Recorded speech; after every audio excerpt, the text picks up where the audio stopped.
Pois é, deputado, Brasília viveu muito de perto esse grande debate sobre 8 de janeiro, né? Inclusive, houve uma CPI aqui na Câmara Distrital, que foi presidida pelo Chico Vigilante, não é isso? Exato. E Brasília viveu isso aí. O que o senhor acha que aconteceu naquele dia 8 de janeiro? Trindade, eu sei o que não aconteceu. O que não aconteceu foi uma tentativa de golpe, não aconteceu tentativa de abolição do Estado Democrático de Direito, abolição violenta. O que aconteceu naquele dia foi investigado na CPI daqui, na CPMI também, lá do Congresso Nacional, e nós temos algumas certezas que nós construímos aqui na CPI.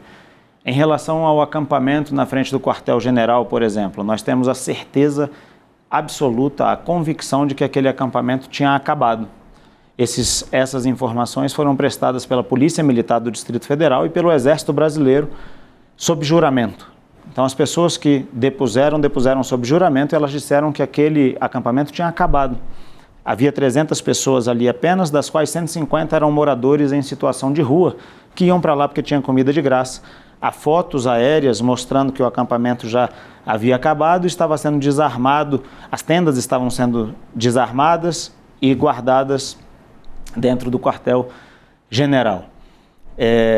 Nos dias 6, 7 e 8, pessoas de outros estados vieram ao Distrito Federal, a maioria delas de ônibus, e a NTT forneceu a lista desses ônibus e o nome dessas pessoas, a CPI aqui do Distrito Federal, e aquelas pessoas terminaram por fazer aqueles atos de vandalismo nos prédios da Praça dos Três Poderes. Alguns foram retidos, né, na chegada de Brasília. Alguns ônibus chegaram a ser retidos, e é importante que se diga, Trindade, que o que aconteceu naquele dia ninguém aprova, né? Depredação, destruição do patrimônio público, ninguém aprova. Acontece que depois do dia 8 de janeiro, as penas que nós vemos sendo aplicadas àquelas pessoas excedem e muito a própria lógica do razoável. Ninguém aprova em hipótese alguma a destruição do patrimônio público, vandalismo, esse tipo de coisa. Mas hoje nós temos pessoas sendo condenadas a 14, 15, 16, 17 anos de cadeia, sem que ao menos a individualização da conduta seja feita. É crime de multidão, então todo mundo cometeu isso aqui, e é como se esses atos de vandalismo pudessem ser considerados mais graves, por exemplo, do que um homicídio, do que um latrocínio. O senhor sabe que eu converso muito sobre esse assunto, né, com deputados aqui no programa, lá no Congresso Nacional, e ninguém defende uma anistia ampla, de tal forma que possa pregar a impunidade, né? Mas que seja pelo menos razoável, né? As penas estão duras demais. As penas devem ser razoáveis, Trindade, e elas devem ser dentro dos limites estabelecidos pela lei. Então, eu acho que o que mais incomoda o brasileiro comum hoje é que ele vê, por exemplo, alguém que cometeu assassinato ser condenado a uma pena menor, por exemplo, do que a Débora, que escreveu de batom em uma estátua, perdeu Mané. Mas preciso dizer que a Débora não foi julgada por escrever de batom numa estátua, né? Ela está sendo julgada, então, Trindade, por crimes que ela não cometeu. Aquela moça não queria dar um golpe de Estado. Aquela moça com um batom não queria abolir violentamente o Estado Democrático de Direito. Então, os tipos penais que estão sendo imputados a ela não correspondem aos atos dela, na minha opinião e na opinião da maioria do povo brasileiro. E é interessante a gente falar isso, porque no direito penal, o tipo penal é o que a lei diz que é o crime. E você pega a atitude da pessoa e vê se o que ela fez se encaixa perfeitamente no que a lei diz que é. Vou dar um exemplo aqui. A lei diz: matar alguém é crime, pena de 6 a 20 anos, se eu não estou enganado, no Código Penal. Você pega um episódio, um fato, e vê se aquele fato, a conduta de alguém, se encaixa perfeitamente em matar alguém. Vou dar um exemplo aqui. Se eu te der um copo d'água, te oferecer um copo d'água e você se engasgar e vier a óbito, eu não te matei. A minha conduta não se enquadra, apesar de você ter morrido e de eu ter entregue o copo d'água a você. E o que a população está vendo hoje é que a conduta daquelas pessoas não se encaixa nos tipos penais que estão sendo imputadas a ela. Não tem como você imaginar uma tentativa de golpe sem exército, sem força militar ou paramilitar. O senhor faz parte da área jurídica. Esses erros são comuns ou é um erro só do Supremo, que é um julgamento, né? Então, bom, Você está dizendo essas pessoas... que está acontecendo um erro jurídico. Eu estou afirmando que existe erro no julgamento. No julgamento. São comuns na área penal? Na minha opinião, erros acontecem no Poder Judiciário. Quando um erro acontece no Poder Judiciário, a instância superior pode corrigi-lo. Acontece que essas pessoas sequer têm o duplo grau de jurisdição, que é a chance de ver suas condenações revistas por um outro tribunal. Elas não têm prerrogativa de foro, que é o foro privilegiado, né, que os políticos têm por causa do cargo que ocupam, mas elas estão sendo julgadas pela instância mais alta do Brasil. Elas não têm a quem recorrer. Então essa sensação de injustiça o brasileiro percebe, o brasileiro comum fala, isso aí está errado. E é por isso que há um clamor social hoje pela anistia. Eu não sei se a anistia que vai acontecer vai ser geral e restrita, mas eu posso te garantir que pessoas que cometeram crimes muito mais graves foram anistiadas em 1979. Nós tivemos guerrilheiros... São poucas pessoas de Brasília, né? São poucas pessoas de Brasília. A maioria das pessoas veio de outros estados, veio de ônibus, como eu te falei. E por que eu fiz questão de te falar isso, Trindade?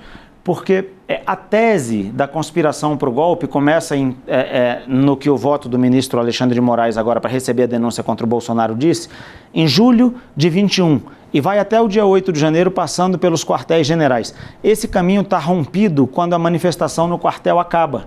A manifestação não existia mais no quartel-general aqui de Brasília. Outras pessoas vieram e praticaram aqueles atos. Então, a teoria, a tese da tentativa de golpe não se sustenta. Essas manifestações em frente aos quartéis seriam transferidas para o Supremo, Palácio e Congresso, seriam tomados, né? É verdade que seriam esvaziados porque haveria essa transferência. Não, mas aquelas pessoas tinham ido embora, é isso que a CPI comprovou isso. Aquelas pessoas foram embora. A manifestação se desfez. E aí outras pessoas vieram de ônibus, por isso que a maioria é de outros estados, essas pessoas foram trazidas de ônibus. E essa anistia, Trindade, ela é uma anistia humanitária.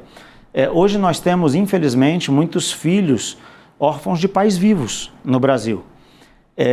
E assim, a gente não pode tolerar que isso aconteça. Essa injustiça que está sendo perpetuada contra eles, dei o exemplo da Débora... O senhor se refere ao sistema prisional como um todo? Não, eu me refiro à injustiça, por exemplo, a Débora ficou presa 2 anos preventivamente. Ela foi solta anteontem. Foi solta não, ela foi para a prisão domiciliar anteontem. E outras mulheres... Há outras mulheres presas preventivamente aguardando julgamento.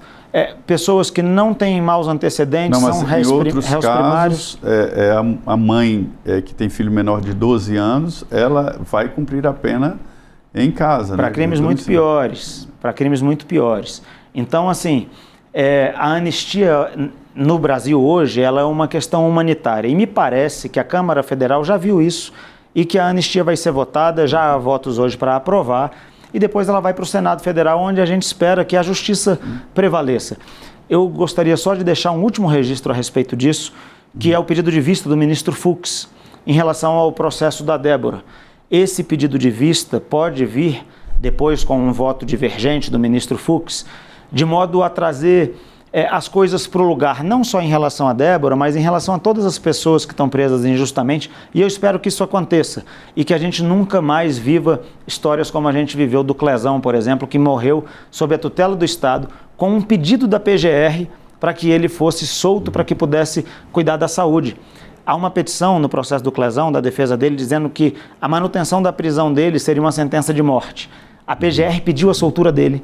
83 dias se passaram, se a minha memória não está me traindo, não houve decisão e ele faleceu na cadeia. A gente não pode tolerar isso, não é certo. Mas eu te confesso que eu pensei, isso nunca mais vai acontecer, esse tipo de quebra-quebra no Palácio do Planalto, no Congresso, né, que é um patrimônio público, né, isso não pode acontecer. Eu sou contra esses atos, eu acho que esses atos não devem acontecer, todo ato de violência deve ser repudiado, mas ele deve ser repudiado da maneira correta, e com os tipos penais corretos, imputando as pessoas que fizeram os crimes corretos. Só para falar, essa não foi a primeira manifestação que a gente viu violenta aqui em Brasília, Trindade. Nós vimos já ministérios serem incendiados, nós vimos invasão do Congresso antes, nós vimos o Supremo Tribunal Federal ser quebrado antes, inclusive com policiais feridos, mas todas essas outras manifestações a que eu me referi eram de esquerda. E me parece que há uma espécie de 2 pesos e 2 medidas. Mas eles foram condenados, não foram condenados apenas por quebra de patrimônio, pagaram, né, tem condenações, eles pagaram os vidros do Itamaraty, a reposição. Ninguém foi processado por tentativa de golpe, nem tentativa de abolição violenta do Estado Democrático de Direito. O judiciário entendeu que não havia essa possibilidade, né? Mas e outra coisa, além dessas penas altas, tem aí 45 milhões de reais para pagar os estragos, e isso será dividido coletivamente. Quer dizer, além das penas altas, para progredir de regime, por exemplo, é preciso pagar os 45 milhões de reais.